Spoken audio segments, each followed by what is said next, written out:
मृग तृष्णा अध्याय 21। मम्मी मम्मी, आज पापा हमें घुमाने ले जाएंगे ना मम्मी? नन्ही श्वेता ने चहकते हुए कहा। हाँ बेटा, क्यों नहीं ले जाएंगे, मम्मी ने जवाब दिया। लेकिन पापा तो अभी तक आए ही नहीं। आ जाएंगे बेटा, आ जाएंगे। पर मम्मी, अगर कहीं पापा ने पिछले संडे की तरह इस बार भी कोई बहाना बना दिया तो?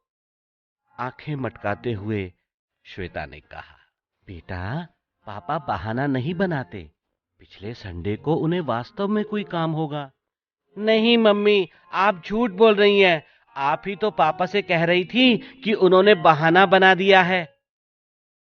मालती के पास श्वेता की इस बात का कोई जवाब ना था। उसके चेहरे पर हल्की मुस्कान रेंग गई। अच्छा बेटा, इस बार ऐसा नहीं होगा। पापा तुम्हें इस बार अवश्य घुमाने ले जाएंगे, उसने कहा। मम्मी, ये अवश्य क्या होता है? मैं अवश्य नहीं जाऊंगी घूमने, मैं तो पार्क में जाऊंगी, भोलेपन से तन्नी श्वेता ने कहा। मालती के चेहरे पर पुनः मुस्कान आ गई। उसने श्वेता के सिर पर ममता से भरपूर हाथ रखा और कहा, बेटा, हम पार्क ही चलेंगे। मम्मी मम्मी, आज ना आप गुलाबी साड़ी पहनना। क्यों? उसमें आप बहुत अच्छी लगती है ना।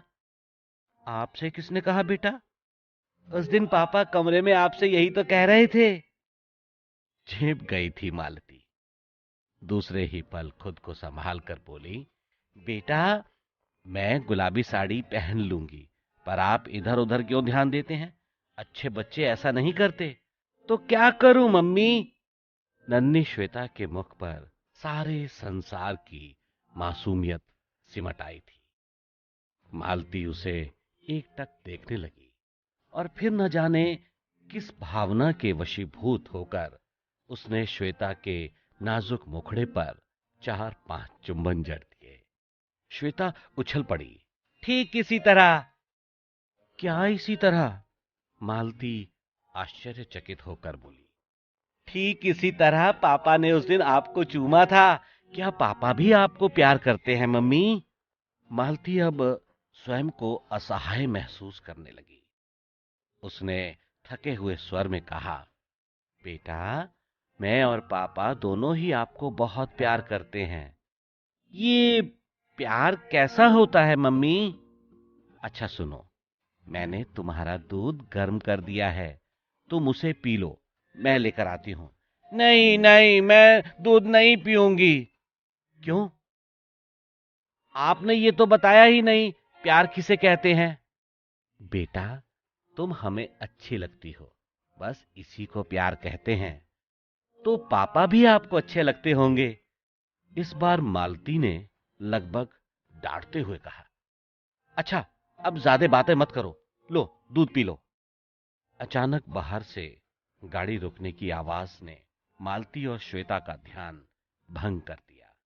पापा आ गए, पापा आ गए, अब हम घूमने चलेंगे, दौड़ पड़ी थी नन्ही गुड़िया। मिस्टर डगलस ने उसे अपने गोद में उठा लिया और चुंबनों की जैसे बरसात कर दी।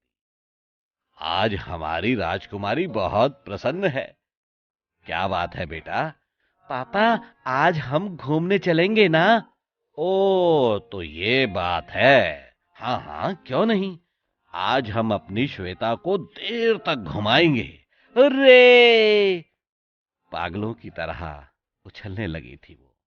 तब तक मालती दूध लेकर आ चुकी थी। आज आप समय पर आ गए, वरना तो ये सारा घर सिर पर उठा लेती। कैसे ना आता वक्त पर। आज हमारी गुड़िया रानी ने हमें सुबह ही हुक्म दे दिया था, क्यों श्वेता? हाँ, उसने जोर से कहा। उसके चेहरे पर एक मासूम और गौरवपूर्ण मुस्कान रेंग गई। ये देखकर मिस्टर डगलस और मिस मालती दोनों ही हंसने लगे। आप लोग हंस क्यों रहे हैं? और पापा, आप ये जूते क्यों उतार रहे हैं? श्वेता ने चौंक कर प्रश्न किया। बेटा, मैं कुछ थका हुआ हूं, बस कुछ समय की बात है, फ्रेश होने के बाद हम चलेंगे। मालती ने मिस्टर डगलस का समर्थन करते हुए कहा। हाँ बेटा, पापा थके हुए हैं, तुम तब तक पापा को आराम करने दो, मैं कॉफी बनाकर लाती हूँ। अच्छा मम्मी, तब तक मैं पापा के साथ खेलती हूँ। हाँ, पर उन्हें परेशान मत करना। श्वेता मिस्टर डगलस की गोद में पहुंच गई और उछल कूद करने लगी। बेटा, पापा तुम्हारे लिए एक चीज लाए हैं।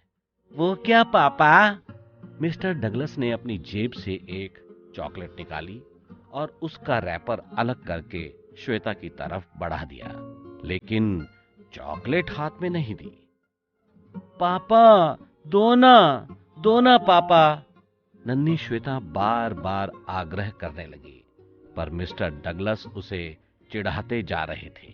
दोनों बाप बेटी व्यस्त थे कि अचानक दरवाजे पर कुछ अनजाने अनचाहे शख्स नजर आए।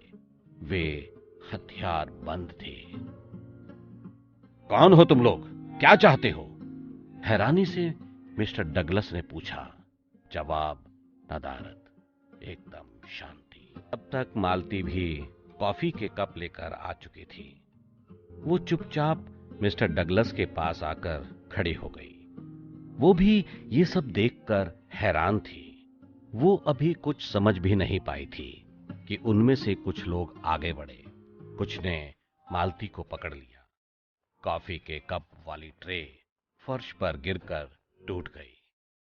दो व्यक्तियों ने मिस्टर डगलस को रस्सियों से बांध दिया और एक व्यक्ति ने श्वेता को पकड़ लिया। सभी ने अपने अपने स्तर पर विरोध तो किया, पर अजनबियों की संख्या ज्यादा थी। आप लोग ये क्या कर रहे हैं? आज हमें घूमने जाना है, श्वेता ने दुखी होकर उनसे कहा। क्यों पापा, आप इन लोगों को बताते क्यों नहीं? श्वेता ने आगे कहा। अंकल, आप कितने गंदे हैं, मुझे